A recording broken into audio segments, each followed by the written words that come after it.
A play I recently went to see is a show called Pitmen Painters, and it's currently at the Dutchess Theatre in London. I went to see the show about 2 or 3 weeks ago, and what kind of interested me in the first place to go and see it, because as you may know, I don't usually go and see plays.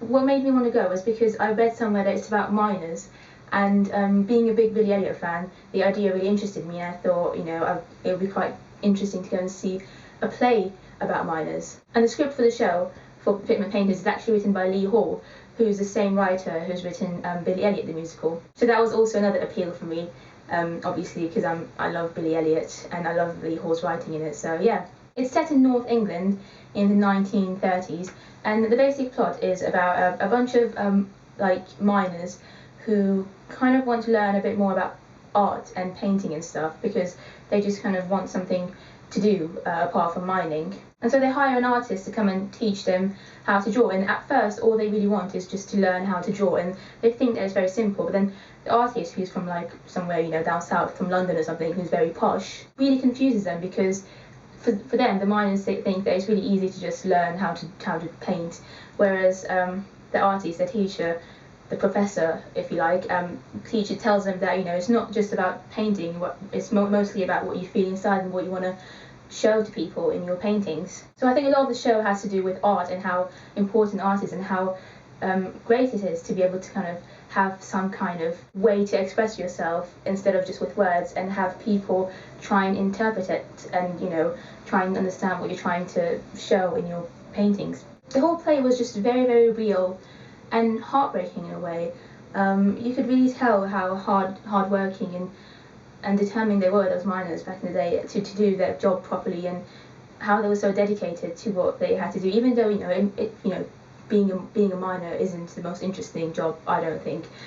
Yet they were so determined and so hardworking, and they did all they could to do their job. It was also very interesting to see how they kind of thought of themselves as miners only, even though they wanted to learn to paint. They thought that they were destined to be miners for the rest of their lives, and a friend of the professor offers one of the miners a chance to become a full-time painter and quit his job basically as a miner. And I mean, this is a bit of a spoiler, but the guy Oliver doesn't accept the offer in the end, which is very, very interesting and very sad in a way, because it just shows how unconfident they are in themselves, and how they think that mining is their job and they shouldn't be doing anything else, and how they think that anything that's not mining just isn't what they're meant to do and is above them, and they shouldn't be doing it. It's just too good for them. And I thought that was very sad. So yeah, that's pretty much the whole story. What makes the story very, very interesting, I think, is the script itself, which, as I said, is written by Lee Hall. I think one thing that's amazing about Lee Hall's writing skills is that he's able to make the audience laugh 1 minute, and then the next minute you're literally crying and feeling really sad. And that's all down to the way he writes and the dialogue in the show, which I thought was excellent. And to be honest, I found quite a bit of similarities between this, the script in the show and Billy Elliot. It was just really, really lovely. There were moments in the show I literally couldn't stop laughing. It was hilarious. Some of the dialogue, some of the things that the miners said, it was just so really, really funny. And yet, like I said before, there were parts that were very, very emotional and heartbreaking. So yeah, I thought it had a great mix of kind of emotions in the show, and I really enjoyed it. The fact that it's done in a really, really small theatre, the Dutchess Theatre, is quite small. It's not tiny, but it's quite small compared to the other West End theatres. Also helped, I think, to make it very, very intimate, and it just helped the mood and the setting. As a side note, the last time I was in the Dutchess Theatre was when I went to see Love Story, the musical, last year. So that was interesting to go back to that theatre, and a bit weird actually, because all the memories came back from Love Story, but yeah. Also, I got to see Joe Caffrey in the show. He plays one of the miners, and I'd seen him in Billy Elliot in the role of Dad, Billy's dad. So it's quite nice and interesting to see him in another show. I think most of the actors in the show were genuine Geordies. I mean, I might be wrong, there might have been a couple who weren't Geordies, but most of them, as far as I know, are Geordies. And I think that just added to the authenticity of the show and the story, because most of them probably were very familiar with the whole mining situation back in the 1930s. I would recommend the show to absolutely anyone. I think anyone will be able to connect with the characters, and even if not connect necessarily, they can still enjoy it and learn something from it, and enjoy the funny bits in the show, and maybe enjoy the sad bits as well. I think the show's ending next week, actually, at the end of this week on Saturday, as far as I know, but I might be wrong.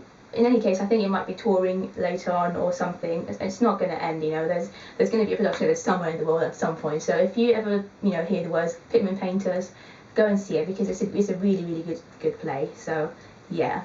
Speaking of Lee Hall, another one of Lee Hall's shows, Billy Elliot the Musical, is actually up for an award at the Olivias this year. And I would really appreciate it if you could go and vote for it on the website, on the Olivia website.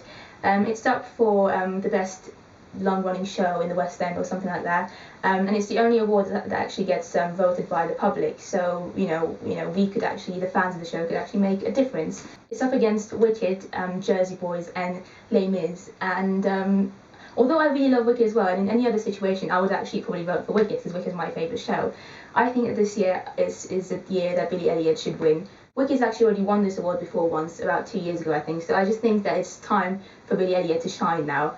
Shine, from the song Shine and Billy Elliot, I know I'm very funny. So yeah, if you've got like literally just 2 minutes of your time, all you need is like an email address and your name, and it takes less than 2 minutes, honestly. It would mean a lot. Just go there and vote for Billy Elliot or any other show. I'm not going to force you to vote for Billy Elliot, but if you can and if you want to make me happy, vote for Billy Elliot. It would be really, really nice. To be honest, I would be just as happy if Wicked won, but I really don't want Jersey Boys or Les Mis to win, to be honest. I just don't, yeah. It should be between Wicked and Billy Elliot, I think. But let's make Billy Elliot win this year. Come on. I'll put the link in the description bar, and I'm going to put it here somewhere as well now, so you can just click on it now and go there and do it. And yeah, that's what I'm going to say. You've only got until Wednesday, I believe, to vote, so literally 2 days. So please do it as soon as you see this video. And yeah, I'll see you later. Bye.